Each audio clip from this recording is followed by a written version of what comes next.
నమస్తే, నేను Santosh. Welcome to real story. అల్లుడు కాదు యముడు, ఇది నిజం. ఎందుకంటే భార్య మీద కోపంతో అత్తింటి వారి మీద కక్ష గట్టాడు. ఎలాగైనా సరే అత్తింటి వారిని సమూలంగా అంతం చేయాలని ప్లాన్ చేశాడు. అది కూడా అతి కిరాతకంగా వాళ్ళను చంపాలని అనుకున్నాడు. తన టార్గెట్ కోసం అతను వేసిన స్కెచ్, అప్లై చేసిన విధానం, అందుకు సీక్రెట్గా ఒక సమూహాన్ని క్రియేట్ చేసుకోవడం ఒక స్టన్నింగ్ థ్రిల్లర్ను తలపించింది.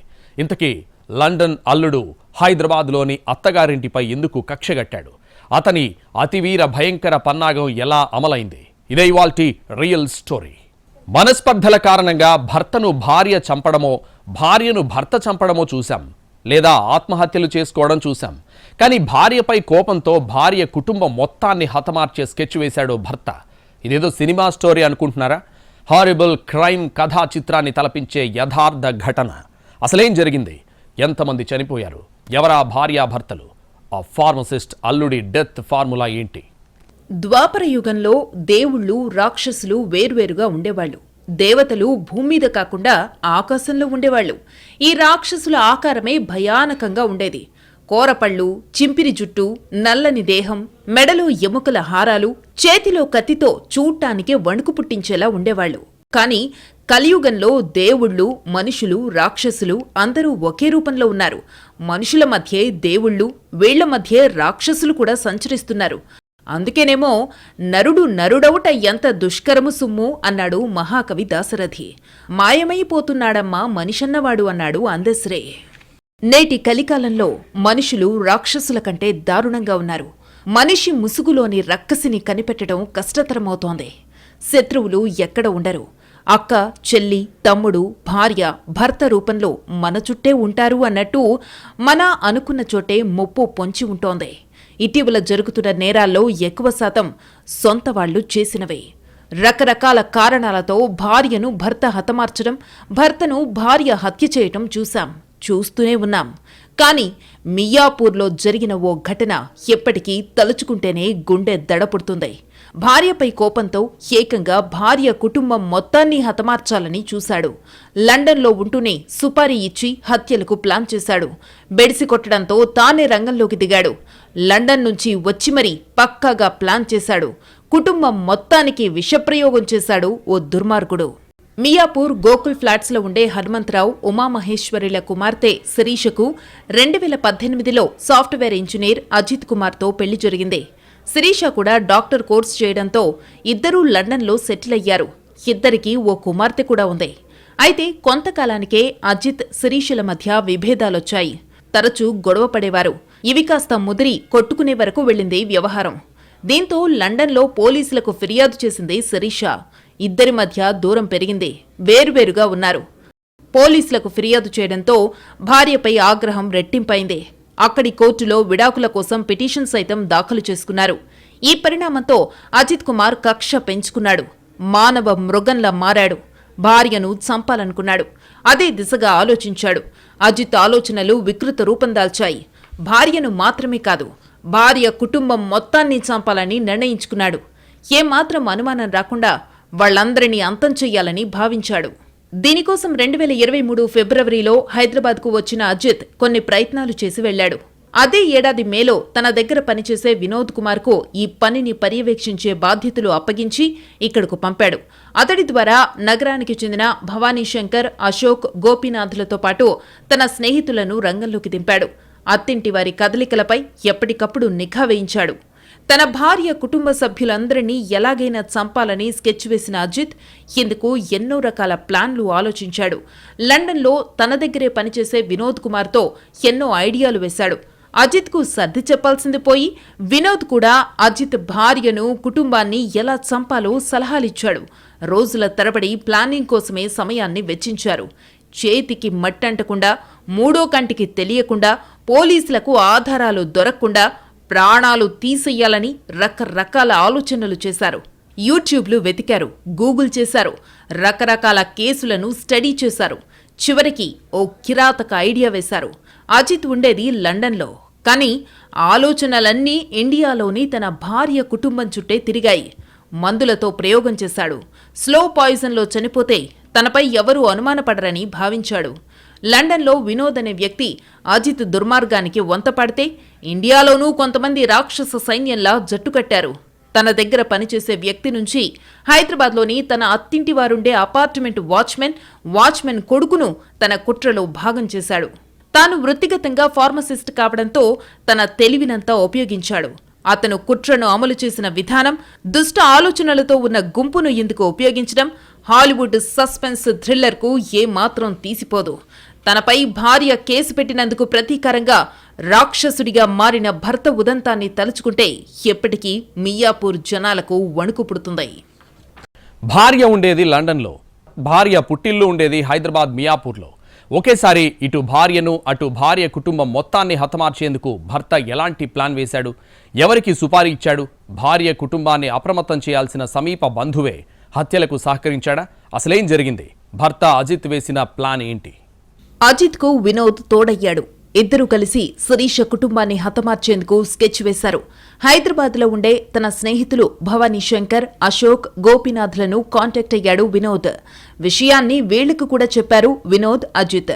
వీళ్లు కూడా సహకరించేందుకు ఒప్పుకున్నారు. అయితే ఇటువైపు నుంచి ఎంతమంది ఉన్నా అటువైపు నుంచి కూడా ఒకరు తోడైతే ప్లాన్ పక్కాగా అమలవుతుంది అనుకున్నాడు అజిత్. ఇందుకు మరో ప్లాన్ వేశారు. శిరీష సమీప బంధువు పూర్ణేందర్ రావు సహాయం కోరాడు. ఇతను కూడా వీళ్ల టీంలో చేరాడు. మొత్తానికి శిరీష కుటుంబాన్ని హతమార్చే గ్యాంగ్ సిద్ధమైంది. ఇక ప్లాన్ అమలు చేయడమే ఆలస్యం అనుకున్నారు.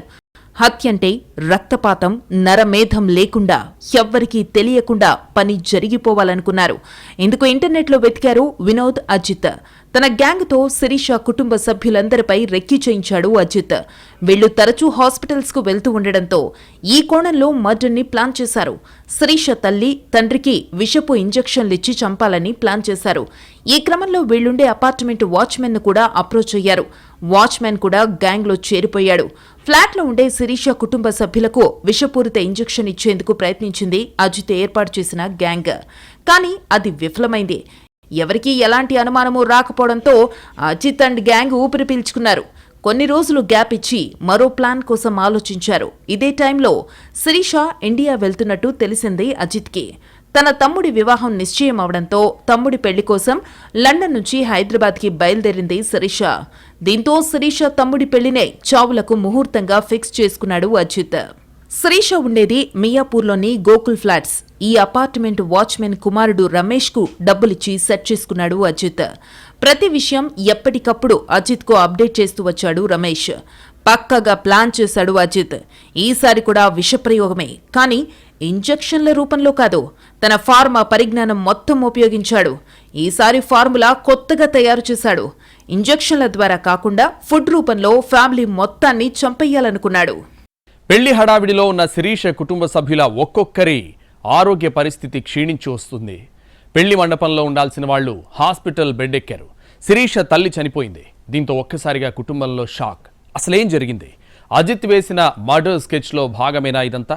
మొదటి విషప్రయోగం వికటించడంతో అతడు వేసిన సెకండ్ స్కెచ్ ఏంటి?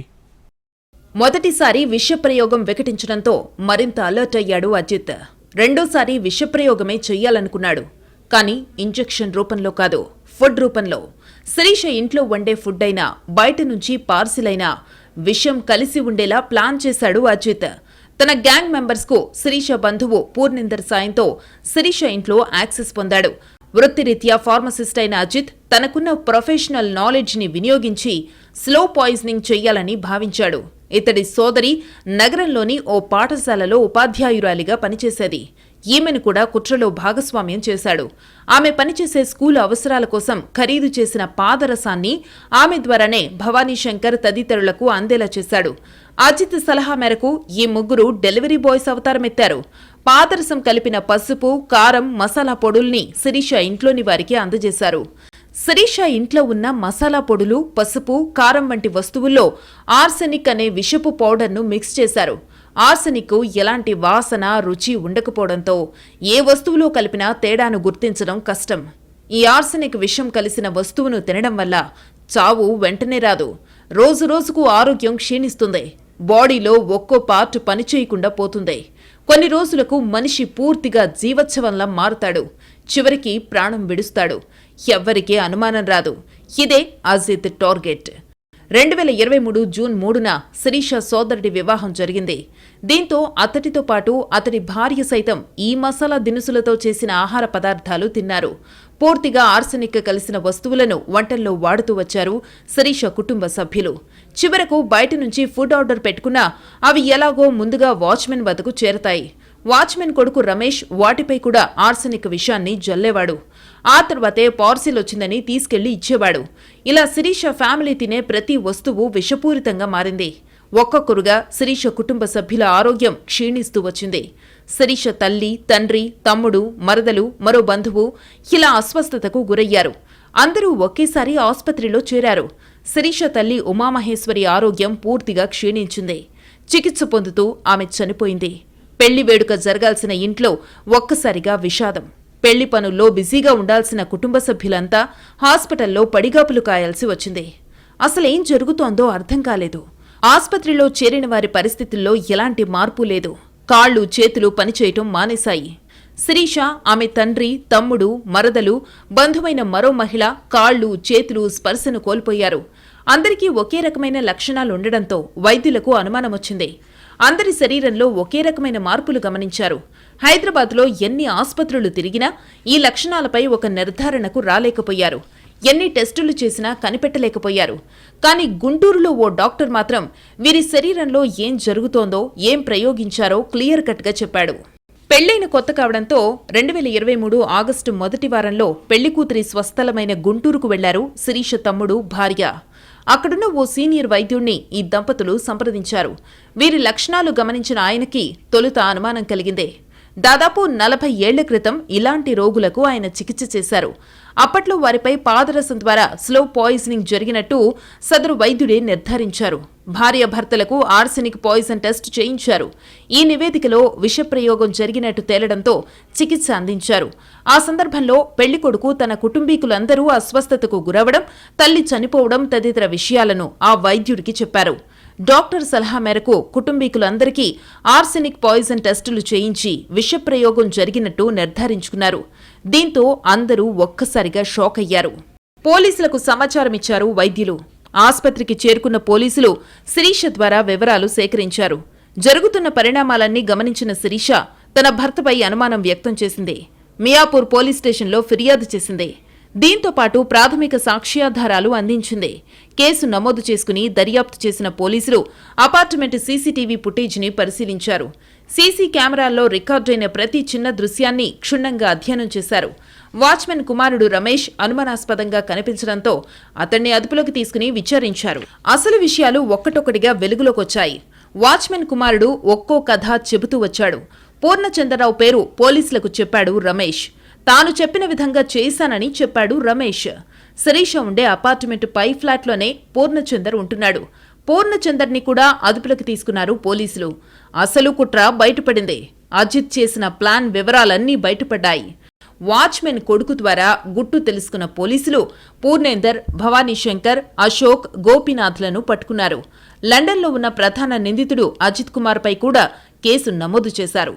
తన అత్తింటి వారంతా చనిపోలేదు అని తెలుసుకున్న అజిత్ కుమార్ అదే సమయంలో మరో కుట్రకు తెరలేపాడు. దీన్ని అమలు చేయడం కోసం వినోద్ను మరోసారి హైదరాబాద్కు పంపాడు. ఈ విషయం తెలుసుకున్న పోలీసులు అతణ్ణి అరెస్టు చేశారు. ఈ కేసులో అజిత్తో సహా మొత్తం 10 మంది నిందితులున్నట్టు తేల్చారు. పోలీసుల విచారణలో సంచలన విషయాలు వెలుగులోకొచ్చాయి.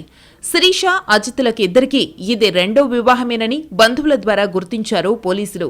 శిరీష మొదటి భర్తతో విడిపోయింది. అజిత్ కూడా వ్యక్తిగత కారణాలతో భార్యకు దూరంగా ఉంటున్నాడు. దీంతో శిరీష, అజిత్లు పరస్పర ఇష్టంతో పెళ్లి చేసుకున్నారు. ఇద్దరూ లండన్ వెళ్లి సెటిల్ అయినా వాళ్ల మధ్య భేదాలొచ్చాయి. మనస్పర్ధలు తారాస్థాయికి చేరాయి. శిరీషపై అజిత్ వేధింపులు ఎక్కువవడంతో శిరీష లండన్ పోలీసులకు ఫిర్యాదు చేసింది. ఈ ఒక్క కేసు ఇంతటి క్రైమ్కు దారితీసింది. అదృష్టవశాత్తు శిరీష కుటుంబంలోని మిగతా సభ్యులంతా బతికి బట్టకట్టారు. వైద్యులు అప్రమత్తమై విష ప్రయోగాన్ని గుర్తించి సరైన వైద్యం ఇవ్వడంతో మిగతా వారి ప్రాణాలు దక్కాయి. కానీ ఇప్పటికీ వాళ్లు కోలుకోలేదు. ఏడాది గడిచినా ఇంకా అనారోగ్య సమస్యలు వెంటాడుతున్నాయి. కాళ్లు, చేతులు ఇంకా స్పర్శను అంతగా గుర్తించలేకపోతున్నాయి. మియాపూర్ పాయిజన్ కేసు తెలుగు రాష్ట్రాలలోనే కలకలం రేపింది. ఒక ఎన్ఆర్ఐ భర్త అరాచక స్వభావాన్ని చూసి అందరూ హడలిపోయారు. ఇలాంటి మనుషులు కూడా ఉంటారా అనేంత చర్చ జరిగిందే. భార్య తనపై కేసు పెట్టిందని కక్ష పెంచుకుని ఏకంగా ఆమె కుటుంబ సభ్యులందరినీ చంపెయ్యాలి అనుకోవడం అమానుషాలకే అమానుషం. విభేదాలుంటే కూర్చుని మాట్లాడుకుని పరిష్కరించుకోవచ్చు, లేదంటే విడాకులు తీసుకుని ఎవరి జీవితం వారు లీడ్ చెయ్యొచ్చు. దేశం కాని దేశంలో ఉండి కూడా మాతృదేశంలోని బంధువులపై కుట్రలు చేశారు. ఇందులో మరో దారుణమేంటంటే అజిత్ అనే కిరాతకుడు లోక కళ్యాణానికి మహాయజ్ఞం చేస్తున్నట్టు అందరూ సహకరించారు. తన అత్తమామలను పాయిజన్ ఇచ్చి చంపేస్తున్నానని అజిత్ చెబితే పోలోమంటూ ఎగేసుకుంటూ వచ్చారు. విభేదాలను సమసిపోయేలా చేసి ఆవేశంలో అనాలోచనలో ఉన్న అజిత్ను దారిలోకి తేవాల్సింది పోయి కుట్రలకు నారు నీరు పోశారు. చట్టాలున్నాయి, కోర్టులున్నాయి, పోలీసులున్నారు. దొరికిపోక తప్పదన్న ఇంగితాన్ని మరిచారు. ఏదో మందు చల్లినట్టు అజిత్ చెప్పిన ప్రతిదానికి తలలూపారు. చివరికి రక్షణగా ఉండాల్సిన వాచ్మెన్, అతని కొడుకు కూడా కుట్రలో పాలు పంచుకున్నారంటే ఎన్ఆర్ఐ అజిత్ ఏ స్థాయిలో వీరిపై డబ్బులు కానుకలు వెదజల్లాడో అర్థం చేసుకోవచ్చు. ఈ మొత్తం విషప్రయోగ కుట్రలో శిరీష తల్లి ప్రాణాలు విడిచిందే. మిగిలిన బాధితులంతా ఇప్పటికీ కోలుకోలేకపోతున్నారు. అపార్ట్మెంట్కే పరిమితమయ్యారు. కానీ పాపం పండక తప్పదు, దొంగ ఎప్పటికైనా దొరక్క తప్పదు. ఈ పాపంలోని భాగస్వాములంతా జైలు పాలయ్యారు. ఎవరి జీవితాన్నో బలిపెడదామనుకుని తమ జీవితాలే బందీ అయిపోతాయని గ్రహించలేకపోయారు.